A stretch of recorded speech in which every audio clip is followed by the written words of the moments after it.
ना कालपणापासून मला बोलत होता, मम्मी इडली बनव, मला इडली खायची आहे, इडली बनव, मला इडली खायची आहे. तर मी म्हटलं चला मग आता इडली बनवू.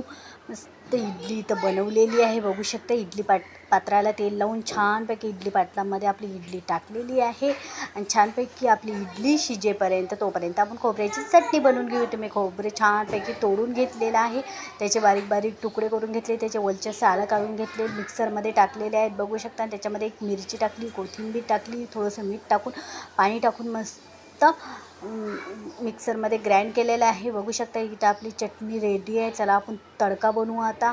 तडक्यासाठी इथं मी कढईमध्ये थोडंसं मोहरी टाकलेली आहे, कढीपत्ता आणि हिंग टाकून छानपैकी मस्त परतून घेतलेलं आहे. ते आपल्या टोपामध्ये चटणीमध्ये टाकलेलं आहे. इथं आपली चटणी रेडी आहे. कशी वाटली तुम्हाला चटणीची इडलीची रेसिपी नक्की कमेंटमध्ये सांगा. व्हिडिओ आवडला तर व्हिडिओला लाईक करा, चॅनलला सबस्क्राईब करा. तुम्ही पण खुश आणि माझा मुलगा पण खुश.